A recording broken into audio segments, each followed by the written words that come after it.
bonjour, bonsoir. Tout dépend de l'heure à laquelle vous allez regarder cette vidéo. Alors, je suis Aïchatou Djibriya Bopaka, auteure du livre Le puzzle de la restauration. Guérir des blessures de l'âme pour jouir pleinement de sa destinée. Alléluia. Tel est le titre de mon livre. Je vais vous raconter son histoire. Alors, comment m'est venu ce titre? Pourquoi le choix du puzzle de la restauration? Tout est parti de comment les choses se sont passées, parce que ce titre, je l'ai eu juste à la fin de l'écriture du livre, de la rédaction du livre, donc à la fin de la rédaction du manuscrit. C'est à ce moment-là que j'ai trouvé ce titre qui m'a été inspiré par le Saint-Esprit. D'ailleurs, je lui remercie pour ça une fois de plus. Et donc, ce titre-là résume en réalité le contenu des 242 pages que contiennent mon livre. Alléluia. Et en fait, ce livre vient résumer ma vie. Et si on parle de restauration, ça veut dire que quelque part, il y a eu brisement. Ça veut dire que quelque part, il y a eu souffrance, il y a eu douleur. D'autant plus que le sous-titre de ce livre n'est autre que « Guérir des blessures de l'âme pour jouir pleinement de sa destinée ». Alors ça nous donne déjà une certaine image du contenu de ce livre sans pour autant rentrer dans les détails. À présent, nous allons rentrer justement dans les détails que vous voulez savoir. En effet, alors, pour me guérir des blessures de mon âme, il a fallu que le Saint-Esprit me ramène dans mon enfance dans le but de me faire remémorer les traumatismes subis pendant cette période de vie. Dans ce livre, je parle de l'enfance comme étant cette période cruciale de la vie d'une personne où sont posés les jalons fondamentaux pour l'aider à conditionner sa vie future, sa vie d'adulte. Ainsi donc, je parle de l'importance de l'enfance comme étant semblable à l'importance qu'a le petit déjeuner dans la journée d'une personne. Car ne dit-on pas que le petit déjeuner est le plat le plus important de la journée? Cela nous ramène au fait que l'enfance est justement cette période cruciale dans la vie d'une personne où sont posés les jalons fondamentaux qui l'aideront à se positionner dans sa vie future, dans sa vie d'adulte. Ceci étant, si jamais l'enfance, les bases de l'enfance n'ont pas été appliquées, n'ont pas été conditionnées comme il faut, cela vous donnera évidemment une idée de ce que pourra être l'avenir, de ce que pourra être le futur de cet enfant qui n'aura pas vécu son enfance comme il faut. Et donc, pour ma part, dans ce livre, je vous parle de ma vie, je vous parle de mon histoire réelle, l'histoire réelle de ma vie, en toute transparence, sans langue de bois, sans tabou, pour justement éveiller les consciences, pour justement réveiller les parents, pour justement vous mettre, pour justement faire sonner la sonnette d'alarme, pour que l'on comprenne qu'il y a des choses qui doivent être faites, pour que l'on comprenne que nous devons mettre des mots sur des mots. Nous devons mettre des mots M-O-T-S sur des mots M-A-U-X.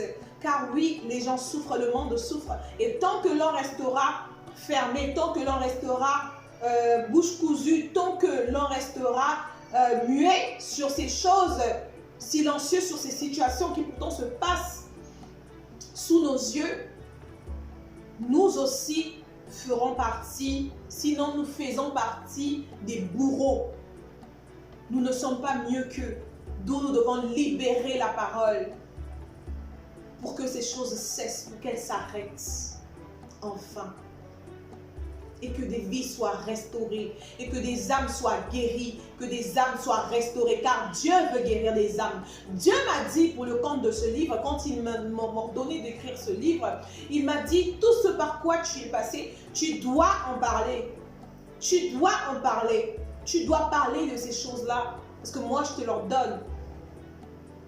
Et je n'ai fait qu'obéir. En lisant les lignes de mon livre, vous vous direz certainement, mais comment a-t-elle pu se livrer autant? Comment a-t-elle pu s'exposer comme ça? Tu ne peux pas t'exposer à ce point, mais j'aimerais vous rappeler quelque chose, c'est que en tant que chrétienne, quand on vient à Christ, on meurt à soi. Et quand on meurt à soi, quand on parle de mourir à soi, ben on parle de tout ça en fait. C'est s'oublier soi-même et pour mettre en avant l'œuvre de Dieu, pour mettre en avant les intérêts du royaume. Et c'est ce que je fais. Car je sais que mon témoignage peut et va sauver des âmes. Car je sais que les gens ont besoin d'écouter mon témoignage. Non pas que je cherche à m'exposer, mais au-delà de l'exposition de ma personne, je vous mets plus en lumière l'amour de Dieu, la miséricorde de Dieu, la grâce de Dieu dans ma vie, ce qu'il a fait pour moi. Ce livre, c'est le témoignage réel de ma vie. Et je vous invite à le découvrir. Je vous invite à le savourer. Parce que vous n'en serez qu'étant bénis. J'ai eu des blessures de l'âme. J'ai subi des blessures de l'âme. Dès l'âge de 5 ans déjà, je me suis fait abuser sexuellement par le cousin de mon père. À 5 ans, j'ai perdu mon innocence. À 5 ans, l'on m'a réduite au silence. À 5 ans, je ne savais plus ce qu'était l'innocence d'un enfant. Contre mon gré, l'on m'a fait du mal. Malheureusement pour moi, ça ne s'est pas arrêté là. Cela a continué jusqu'à mes 11 ans. Parce que j'ai continué à me faire violer. Toute mon enfance, je me suis fait violer par les membres de ma famille. Les uns après les autres. Les uns après les autres. Je vous épargne les détails.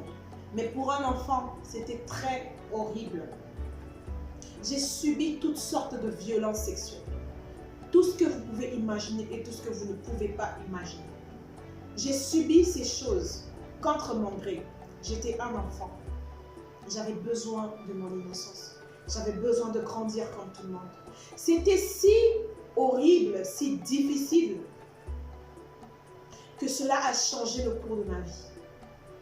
Parce que oui, le but de l'ennemi, c'était que je puisse sombrer. Le but de l'ennemi, c'était que je puisse mourir. Mais le Seigneur m'a fait grâce de me libérer, de me délivrer, de me restaurer. Mais avant ma restauration, avant ma guérison, je suis passée par bien de situations.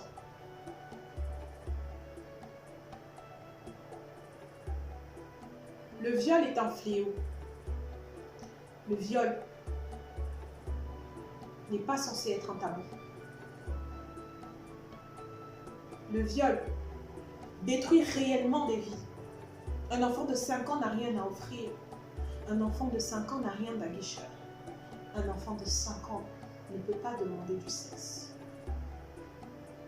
Pendant 6 ans de ma très jeune vie, j'ai subi des souffrances horribles, terrifiantes, horrifiantes. Et ça, je ne pourrais accepter que cela se reproduise encore.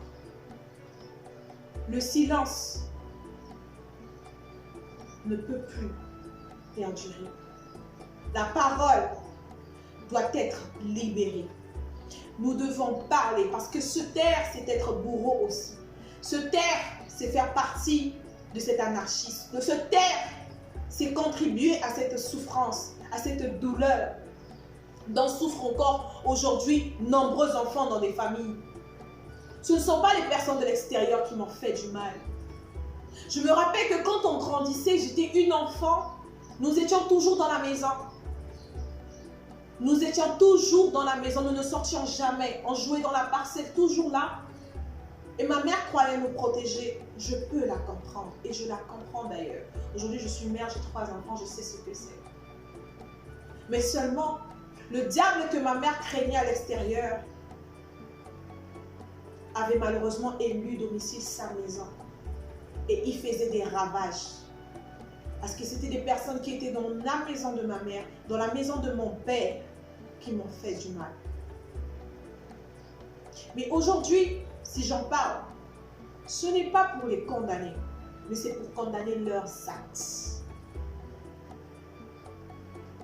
Ce n'est pas pour remuer le couteau dans la plaie, mais c'est parce que ma voix doit porter. Je dois en parler, pour libérer des vies, libérer des âmes. Car beaucoup sont passés par là comme moi. Mais aujourd'hui, ne savent pas à qui s'identifier. Aujourd'hui, ils ne savent pas comment être sauvés, être délivrés de ça. Comment en guérir. Beaucoup se disent que je ne peux pas en guérir. Le mieux pour moi, c'est d'oublier. Le mieux pour moi, c'est de l'enfouir au plus profond de moi, de faire comme si ça n'avait jamais existé. Ce n'est pas le fait que tu fasses comme si ça n'a jamais existé qui va faire que tu sois sauvé, que tu sois délivré, que tu sois guéri de ça. Il faut justement que tu en parles. Il faut que tu libères ta parole. Ta voix doit porter. Tu dois libérer ta parole. Dans ce livre, le Seigneur m'a fait la grâce de me révéler les clés nécessaires pour guérir des blessures de l'âme, guérir du rejet, de l'abandon, de la trahison, guérir des violences sexuelles, guérir des violences verbales, guérir du harcèlement scolaire. Oui, j'ai été aussi harcelée à l'école. Guérir de toutes sortes de souffrances internes. Ce livre, c'est pour nous préparer à la vie. Ce livre, c'est pour nous libérer. Ce livre, c'est pour redonner de l'espoir à un cœur meurtri qui se meurt. Ce livre, c'est pour te rappeler que ta vie ne se résume pas à ton passé. Ta vie ne se résume pas à ce que tu as subi, mais ta vie, c'est à toi de donner une direction. C'est à toi de lui donner une direction. Tout dépend de ce que tu comptes en faire. Tu as le choix de te morfondre, de continuer de pleurer. Tu as le choix d'enfuir toutes ces choses en toi. Ou encore, de décider de guérir, de décider d'être restauré, de décider de te libérer de cette emprise, de décider de changer la donne, de décider de ne plus être victime.